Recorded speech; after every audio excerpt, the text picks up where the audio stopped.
Hallelujah. Hallelujah. जय मसीह की दोस्तों। जय मसीह की। आइए हम पहले प्रार्थना करेंगे इस समय में, इस सुंदर समय में। आइए सब हम अपनी आंखें बंद करें, हम सभी लोगों के लिए प्रार्थना करेंगे। परमेश्वर धन्यवाद इस सुंदर समय के लिए। मैं अपने परिवार को आपके हाथों में देता हूँ और इस देश के सभी लोगों को आपके हाथों में देता हूँ। सभी के जीवन में आपका राज, आपका वचन है परमेश्वर। मैं प्रार्थना करता हूँ पूरे विश्व के prime minister, chief minister, president के लिए और परमेश्वर हर एक पॉलिटिशियन पार्टी के लिए परमेश्वर, हमारे भारत के प्रधानमंत्री श्री नरेंद्र मोदी के लिए, श्री उद्धव ठाकरे के लिए, और मैं प्रार्थना करता हूँ राम गोविंद शर्मा के लिए परमेश्वर। मैं प्रार्थना करता हूँ सभी को बुद्धि और ज्ञान दे, सभी के जीवन में आपका राज, आपका वचन रहे परमेश्वर। हमारे देश को कैसे चलाना है परमेश्वर, आप इन्हें बुद्धि और ज्ञान दीजिए। और मैं प्रार्थना करता हूँ परमेश्वर, हालेलुया परमेश्वर, इस समय में, इस परेशानी के समय में हमारे देश को इस पर समस्या से बाहर निकालने के लिए आप इनको मदद कीजिए। यीशु मसीह के नाम से मैं प्रार्थना करता हूँ, आमीन। हालेलुया। मैं हर एक भारतवासियों को ये कहना चाहता हूँ कि जाइए और वैक्सीन लीजिए और इस बीमारी से निजात पाइए। जो भारत देश में बनी है वो एक भरोसेमंद जो है वैक्सीन है, उसे आप ले सकते हैं अपनी कलाई पर। हालेलुया। हालेलुया। संदेह ना करें अपने भारत देश की दवाइयों पर, लीजिए और स्वस्थ रहिए। मैं सब भारतवासियों के लिए प्रार्थना करता हूँ। हालेलुया। आइए हम आगे बढ़ेंगे। हम रोमियो 12 अध्याय उसका 11 वचन और 12 वचन हम पढ़ेंगे इंग्लिश में। Roman verse 12 and chapter 12 and verse 11 and 12 will read. मैं पढ़ रहा हूं, ध्यान दीजिएगा। 11 वचन ऐसा कहता है, रोमियो 12 अध्याय 11 वचन, कि प्रयत्न करने में आलसी ना हो, आत्मिक उन्मान से भरे रहो और प्रभु की सेवा करते रहो। हालेलुया। परमेश्वर का वचन कहता है कि कोशिश करने में आलसी ना हो और प्रभु की सेवा करते रहो और आत्मिक उन्मान से भरे रहो। हालेलुया। थोड़ी सी वीडियो बड़ी होने वाली है, लेकिन मैं आपको इस वचन के द्वारा बहुत कुछ बताना चाहता हूँ। हालेलुया। क्या कहा है परमेश्वर ने? कि प्रयत्न करने में आलसी ना हो, कोशिश करने में आलसी ना हो। जो भी समस्या है, जो भी काम है, उसे पूरी दिल से, अपनी सारी शक्ति से जो है करते रहिए। हालेलुया। ये परेशानी चल रही है, समस्या चल रही है, लेकिन इस परेशानी और समस्या में आप घर पर बैठ जाओगे, याद रखिए कहीं ना कहीं तो आप उस गलती को दोहराओगे जो आपके परिवार ने, जो आपने पहले दोहराई है। लेकिन ये आपके पास एक सुनहरा मौका है कि आप प्रयत्न करने में आलसी ना हो, लेकिन कुछ ऐसा कर दिखाए जिससे पूरा स्वर्ग उठकर आपके लिए ताली बजाता रहे। हालेलुया। हालेलुया। मजबूर कर दीजिए स्वर्गदूतों को कि अपनी कुर्सी से खड़े होकर वो आपके लिए तालियां बजाए। हालेलुया। प्रभु की सेवा करना बहुत बड़ी बात है, करते रहिए। कि देखिए आपके आस पड़ोस में कोई भाई बीमार है, किसी को हॉस्पिटल ले जाना है, कोई इस समय कोई किसी को हाथ लगाना नहीं चाहता, लेकिन मैं आपसे कहना चाहता हूं आप उनकी मदद करिए। यही सच्ची प्रभु की सेवा है। यही प्रभु यीशु मसीह ने कहा, यही उन्होंने किया। यही प्रभु यीशु मसीह जो है कोड़ियों को हाथ लगाकर प्रार्थना कर रहे थे, उन पे उनकी आंखें दे रहे थे, उनकी आंखों के लिए प्रार्थना कर रहे थे, उनके लंगड़ेपन के लिए प्रार्थना कर रहे थे, उनके गूंगेपन के लिए प्रार्थना कर रहे थे, यहाँ तक कि मुर्दे को भी जिंदा कर रहा था यीशु मसीह। हालेलुया।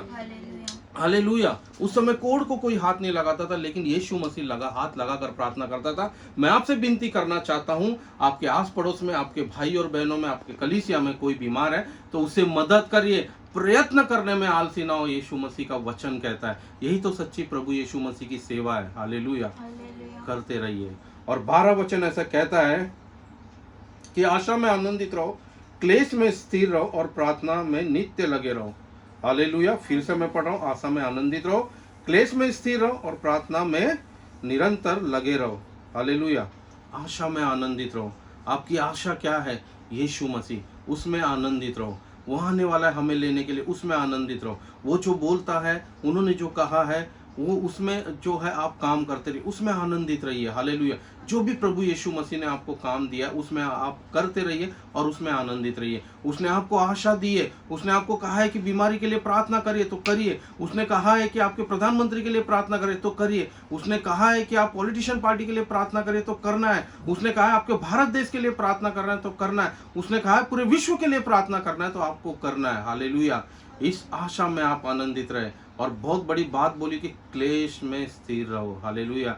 ये क्लेश चल रहा है, आपको अपने आप को जो है साबित करना है, इसमें स्थिर रहना। हालेलुया। इस समय पूरी दुनिया जो है डगमगा रही है, उनके पेड़ लड़खड़ा रहे हैं, वो बीमारों को हाथ नहीं लगा रहे, लेकिन आपको जो है मदद करना है, भारत देश की मदद करना है, अपनी सरकार की मदद करना है, वैक्सीन लगवाना है। हालेलुया। हालेलुया। मदद करना है। और इस समय जितना हो सकता है आप एक दूसरे को मदद कीजिए। हालेलुया। कितने लोगों का काम छूट गया है, उनके घर में राशन नहीं, आप उनके राशन की मदद करिए। उनके घर में कपड़े नहीं, आप उनके कपड़े के लिए मदद करिए। उनके घर में दवाई नहीं, उनकी दवाई के लिए मदद करिए। देखिए, ऐसा करके आप प्रभु यीशु मसीह की सेवा कर रहे हैं। हालेलुया। यही तो सिखाया प्रभु यीशु मसीह ने कि क्लेश में स्थिर रहो। हालेलुया। अगर जो आपके घर में भी क्लेश है, लेकिन क्लेश में भी आप दूसरों की मदद कर रहे हैं, तो सच में मैं आपको कहना चाहता हूँ, प्रभु यीशु मसीह स्वयं आपके लिए ताली बजाएंगे। हालेलुया। हालेलुया। इस परेशानी, इस क्लेश में आपको स्थिर रहना, अपने आप को साबित करना। मैं एक छोटी सी बात आपको बताना चाहता हूँ। एक लड़की थी, बहुत परेशान थी, जो भी बिजनेस कर रही थी उस बिजनेस में उससे सफलता नहीं मिल रही थी। वो गई एक दिन अपने पिता के पास, अपने डैडी के पास, उसने सब बातें बताई कि मैं जो भी करना चाहती हूँ उसमें मुझे असफलता ही मिलती है। तो उसके पिताजी ने कुछ नहीं कहा। उसके पिताजी ने कहा, उसे किचन में लेकर गया और किचन में गैस पे 3 अलग अलग टोप को रखा, उसमें पानी डाला 3 टोप में, एक में आलू को डाला, एक में अंडे को डाला और एक में कॉफ़ी के बीन्स, जो बीज होते कॉफ़ी के, उसको डाला और उसे गर्म किया गया। जब पानी उबलने लगा तो उसके पिता ने कहा कि ध्यान से देखो इन्हों। जब वो पानी उबलने लगा और तीनों टोप को जो है उस गैस से उतारा गया और थोड़े समय के बाद उसने उस बेटी को कहा कि आ और इस तीनों टोप में से एक एक वस्तु को बाहर निकाल। तो पहले टोप में उसने आलू को डाला था और आलू को हाथ में लिया तो आलू जो है एकदम सॉफ्ट हो गया था। और दूसरे टोप में उसने अंडे को डाला था, जो अंडा अंदर से सॉफ्ट था वो कड़क हो चुका था। और तीसरे में उसने कॉफ़ी के बीन्स को यानी बीज को रखा था। उस टोप को जब उसने लिया तो देखा उसमें से बहुत बेहतरीन खुशबू आ रही थी, कॉफ़ी की खुशबू आ रही थी उसमें। हालेलुया। तो उसके पिता ने कहा कि ये जो गर्म पानी है ये आपकी परेशानी है। अब देख, ये जो आलू था इस गर्म पानी यानी परेशानी में जाने के पहले कितना कड़क था। हालेलुया। लेकिन जैसे ही परेशानी में गया, ये गर्म पानी में गया तो ये एकदम सॉफ्ट हो गया, नरम हो गया, पिचपिचा हो गया। हालेलुया। हालेलुया। और अंडा जो था वो जैसे ही गर्म पानी में गया तो जो अंदर से सॉफ्ट था वो कड़क हो गया। लेकिन ये जो कॉफ़ी का जो बीन्स था, जो बीज था, जैसे ही ये परेशानी यानी गर्म पानी में गया, इसने अपने आप को नहीं, उस पानी को ही बदल दिया। हालेलुया। हालेलुया। तो इसी तरह ये तीनों ने अपने अनुसार अलग अलग तरह से रिएक्शन किया। हालेलुया। हालेलुया। तो परेशानी में जब कोई एक इंसान जाता है तो पहले वो बहुत कड़क होता है, लेकिन फिर परेशानी में जाने के बाद वो हार जाता है, टूट कर गिर जाता है। और कुछ लोग जो है अंदर से एकदम सॉफ्ट होते हैं और परेशानी में जाने के बाद अपने आप को एकदम स्ट्रांग बना लेते हैं। लेकिन जो कॉफ़ी का बीन्स था, जो बीज था कॉफ़ी का, जैसे ही वो परेशानी में यानी उस गर्म पानी में गया, उसने अपने गर्म पानी को ही, जो पानी था उसको ही बदल दिया। तो कॉफ़ी की बीन्स उस बीज की तरह बनना है। जैसे ही परेशानी आपके अंदर आए तो उस परेशानी को, उस कॉफ़ी के बीन्स से आप उदाहरण ले सकते हैं। उस कॉफ़ी के बीन्स की तरह बनिए, जैसे आप परेशानी में जाए और उस परेशानी में आप अपनी ज़िंदगी को ही बदल दीजिए। हालेलुया।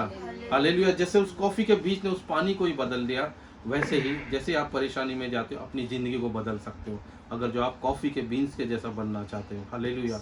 ना नरम बनिए ना कड़क, लेकिन जो कॉफ़ी है उस बीज की तरह अपने आप को सुगंधित करिए। जैसे वो गर्म पानी में गया तो उसमें खुशबू आने लगी, उसने उस पानी को ही चेंज कर दिया। आप भी परेशानी में जा रहे, ये जो क्लेश है ये परेशानी है। इसी क्लेश में, इसी परेशानी में अगर जो आप परेशानी का सामना करते हो तो वो आपकी ज़िंदगी बदल देगा। हालेलुया। हालेलुया। बदल दीजिए अपनी ज़िंदगी, बदल दीजिए अपनी तकदीर को यीशु मसीह के नाम से। देखिए, आप मेहनत करोगे तो परमेश्वर का वचन कहता है कि मेहनत करने वालों के जो घर है वो अमीर जैसे दिखते हैं। हालेलुया। हालेलुया। तो क्लेश के समय में भी स्थिर रहो। अगर जो आप इस समय डर कर बैठ जाओगे तो कभी उठ नहीं पाओगे। अपने आप को साबित करिए। परमेश्वर ने आपको जो है एवरेज नहीं, आपको मास्टर बना के पैदा किया है। और बताइए कि आप गुरु हो ना कि पूंछ, आप सर हो ना कि पूंछ हो। हालेलुया। हालेलुया। प्रभु आप सभी को आशीष दे।